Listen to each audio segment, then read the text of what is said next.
लाता हूं, लेकिन दरअसल जब विश्लेषण हो रहा है, संबित पात्रा जी आपका भी स्वागत है, मैं आपके पास आ रहा हूं।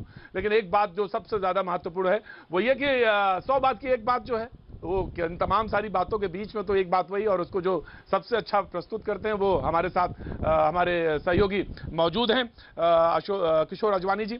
तो किशोर अजवानी जी का कुछ एक विश्लेषण है जो खास तौर से वो इस पर रोशनी डालना चाहेंगे कि इस जनादेश का मतलब क्या है। किशोर अजवानी जी। जी प्रतीक, जनादेश के मतलब की बात नहीं, वो तो विश्लेषण कर रहे हैं, अशोक जी हमारे साथ हैं और संबित पात्रा भी जुड़ रहे हैं। मैं सिर्फ एक गणित की बात कर रहा हूँ, एक गणित जो हमने वहाँ पर, आप तो पूरा बंगाल गए, हम भी कुछ इलाकों में गए, जो वहाँ पर देखा वो ये लगभग ऐसा था जैसा गुजरात में था। वो मैं इसलिए कह रहा हूँ क्योंकि गुजरात में जब हम गए थे, आपको याद होगा जब गुजरात के चुनाव थे, तो हर जगह, ज़्यादातर काफ़ी जगह ये दिख रहा था कि बीजेपी के खिलाफ काफ़ी माहौल है, तो ऐसा लग रहा था कहीं बीजेपी हार तो नहीं जाएगी। लेकिन फिर बीजेपी जीत गई। वो कैसे जीत गई कि अहमदाबाद, राजकोट, वडोदरा, सूरत, इन 4 शहरों में बीजेपी ने ऐसा क्लीन स्वीप किया कि बहुमत के पार निकल गई।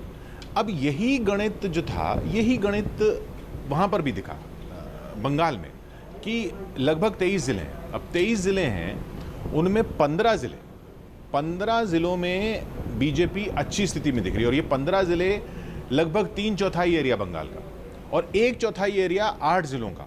उन 8 ज़िलों में ममता बनर्जी की पार्टी मजबूत दिखी। लेकिन क्या था, सीटें कहाँ ज़्यादा? उन 8 ज़िलों में 200 सीटें, और उन 15 ज़िलों में जहाँ बीजेपी मजबूत दिख रही थी वहाँ सिर्फ 94 सीटें। तो बीजेपी बहुत बड़े एरिया में मजबूत दिख रही है। आप जा रहे हैं बंगाल में, दिख रहा है कि हाँ बीजेपी का काफ़ी लहर है, काफ़ी जनादेश है, काफ़ी समर्थन है, काफ़ी जन समर्थन है। लेकिन जिस छोटे इलाके में तृणमूल का, कोलकाता आसपास, हुगली, हावड़ा, उत्तर 24 परगना, दक्षिण 24 परगना, वहाँ पे सीटें इतनी ज़्यादा, तो वो गणित जो था ये बीजेपी के खिलाफ था। ये एक अरिथमेटिक है जो हमें समझना होगा, बाकी विश्लेषण तो है ही। प्रतीक, राइट, बहुत अच्छी बात कही आपने, बिल्कुल अच्छी बात कही कि जो कंसंट्रेशन है जहां पर इस वक्त, जो दक्षिण कोलकाता का जो आपने हिस्सा में बताया, और वो बंगाल का, वो वहां कंसंट्रेशन ज्यादा है सीटों का, नंबर ऑफ सीटें जहां पे टीएमसी का प्रभाव। और लास्ट में जो चुनाव हुआ है 7th और 8th और 9th वाला जो प्रेसिडेंसी का इलाका है, वो निश्चित तौर से वही जिससे आप इशारा कर रहे हैं, वो बहुत महत्वपूर्ण इलाका है और वहां पे टीएमसी।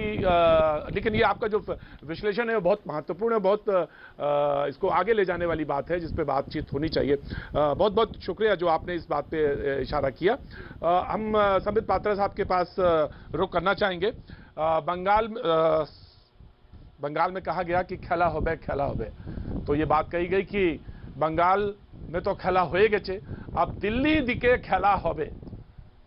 संबित जी, दिल्ली दिके खेला होबे, तो दिल्ली दिके आमी आसছি, इसका मतलब यही हुआ कि दिल्ली दिके आमी आसছি, तो रुको, तो अब दिल्ली दिखे खेला होबे। नाउ दे हैव प्लानिंग, और कहा कि भाई फेस मिल गया है, विपक्ष को फेस मिल गया, और बड़े बड़े नेता विपक्ष के उनको बधाई दे रहे हैं। संबित भाई, देखिए प्रतीक जी, आपने कहा कि क्या अब खेला दिल्ली में होगा और विपक्ष के नेताओं को एक बड़ा फेस मिल गया है, तो ये विषय तो विपक्ष से ही पूछना पड़ेगा। आपको अरविंद केजरीवाल जी से पूछना पड़ेगा, आपको शरद पवार जी से पूछना पड़ेगा, आपको करुणानिधि जी से पूछना पड़ेगा, स्टालिन से पूछना पड़ेगा, आपको पिनरई विजयन जी से पूछना पड़ेगा कि क्या वो ममता जी को अपना लीडर मानते हैं। अखिलेश जी और मायावती जी से भी पूछना पड़ेगा। हाँ, अगर ये सारे लोग ममता जी के अंडर में ममता जी को अपना लीडर मानते हुए उनके नेतृत्व में आने वाले चुनाव लड़ना चाहते हैं, तो हम कौन है उन्हें रोकने वाले? हम कौन है उसके खिलाफ एडवाइस करने वाले? लोकतांत्रिक प्रक्रिया है, बिल्कुल लड़ेंगे। हमने इसी प्रकार का एक प्रयास 2019 के चुनाव के पहले भी देखा था, कर्नाटक के चुनाव के पहले भी देखा था, जहां 17 पार्टी एक साथ बंगाल में, कलकत्ता में आपको याद होगा, एक साथ हाथ पकड़ करके खड़ी थी और ममता बनर्जी बीच में ही खड़ी थी कि मैं इनकी लीडर। उस समय वो तो बिल्कुल निर्विरोध नेत्री थी बंगाल की। उस समय भारतीय जनता की पार्टी के पास तो कोई स्टैंड ही नहीं था बंगाल में, हमारे पास मात्र 3 विधायक थे। आज तो हमारे पास 78 विधायक हैं। तो स्वाभाविक रूप से अगर वो यहाँ पर अर्थात दिल्ली में खेला करना चाहते हैं, स्वागत है, मगर जो खेला के बाकी रेसिपीज होंगे, जो कंपोनेंट्स होंगे, वो कंपोनेंट्स भारतीय जनता पार्टी के नहीं है, वो विपक्षियों के हैं, उन्हीं से पूछना होगा। बिल्कुल। और मनोजीत मंडल साहब हमारे साथ मौजूद है, कांग्रेस से हमारे साथ सलमान निजामी साहब भी जुड़ रहे हैं, उनका भी बहुत स्वागत है। मंडल साहब, जैसा कि संबित साहब कह रहे हैं कि आपने बात तो कह दी, वहां पे आपके नेता ने भी ये बात कह दी कि नहीं भाई दिल्ली की तरफ अब रुख है, लेकिन आप तो पहले ये तय करिए कि आपकी स्वीकार्यता हो, आपको पहले लोग स्वीकार कर लें सारे लोग, तब तो आप नेता माने, तभी तो आपको हम फेस माने। तो फेस माने कैसे? नहीं देखिए 2019 जनवरी में इस तरह का कोशिश हम किए थे और सारे लोग रिस्पॉन्स भी किए थे, लेकिन उसके बारे में अभी हम नहीं सोच रहे क्योंकि इलेक्शन जीतना सिर्फ हमारा काम नहीं है, ये उन लोगों का मिशनरी का काम। आप देखिए ना 17 अप्रैल वह सारे देश में कोरोना फैल गए थे, प्राइम मिनिस्टर साहब यहाँ थे। 22 अप्रैल आज से 2 हफ्ता 10 दिन पहले होम मिनिस्टर सर यहाँ पे थे, जहाँ भी 3.5-4 लाख केस हो गए थे। लेकिन अभी हमारा जो काम है लोगों के बीच जाके ये कोरोना को कंट्रोल करना, यही हमारा काम। उसके बाद बंगाल की जनता, देश की जनता को सब समझ में है ममता दी को कहां से कहां ले जाना है। और ये बात आपको पता है प्रतीक जी, आप बहुत बड़े जर्नलिस्ट हैं, ममता दी करीब 30-35 सालों से नेशनल पॉलिटिक्स में एक बहुत बड़ी फिगर रह चुकी है, ये सबको पता है। ममता दी की 90s से अर्ली 90s से कैबिनेट में मिनिस्टर रह चुकी है और 98 में रेलवे मिनिस्टर में थे और 2009 में भी थे। तो उनका एक बहुत बड़ा तजुर्बा है, सबको पता है। लेकिन इसके बारे में हम अभी बिल्कुल नहीं सोच रहे क्योंकि अभी हमारा जो लक्ष्य ये पूरा तैयार है कि लोगों को सेवा करना, लोगों के पास जाना, और जिस तरह का आशीर्वाद बंगाल के लोगों से हमको मिला है उनको उनके पूरा उनका एकदम श्रेय हम लोगों को उनको देना, इसलिए यही हम लोगों का। सलमान निजामी साहब जी, मैं आता हूँ जी, मैं आता हूँ आपके पास। सलमान निजामी साहब मौजूद है हमारे साथ। सलमान निजामी साहब, अभी कुछ विश्लेषण हो रहा था और उसमें यह बात कही गई कि आप तो कमजोर होते चले गए, लेकिन बीजेपी हारी जरूर हो, लेकिन वो जिस तरह से उसने अपने कैनवस को बड़ा किया है, स्केच बड़ा किया है, और अब वो अपनी उपस्थिति दर्ज करा रही है, चाहे वो कश्मीर से लेके वो केरल तक अपनी उपस्थिति दर्ज करा रही है, उधर पश्चिम बंगाल में और नॉर्थ ईस्ट में।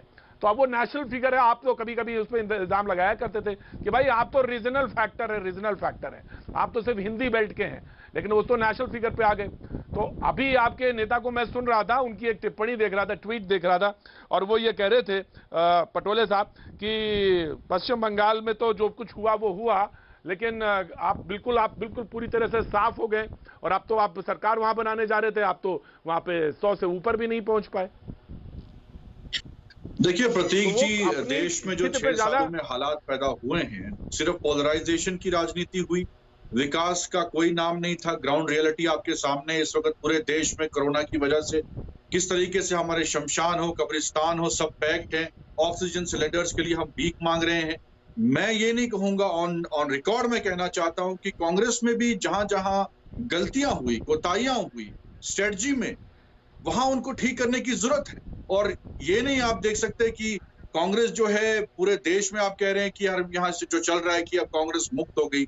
आपने कर्नाटका में देखा, कल ही जो सिविक पोल्स थे उसमें कांग्रेस जीत गई। पंजाब में हाल ही में सलमान निजामी साहब, ऑफ कोर्स हमें सबको मालूम है इस समय देश की सबसे बड़ी खबर जो है वो कोरोना है, और बेहद संवेदनाओं के साथ। लेकिन आपके जो नेता कह रहे हैं वो ये कि सारे लोगों ने मिलके, सारे लोग जब आए तो उन्होंने मिलकर ममता बनर्जी को हराने की कोशिश करी, लेकिन ममता बनर्जी की हार या जो जीत है उस पर ज्यादा नहीं, इस पर दुख इस बात का ज्यादा आपको होना चाहिए कि कांग्रेस की स्थिति देखिए ना, आपका 2 है +2 पे है, तो कहां है आप टैली पे, ये तो देखिए।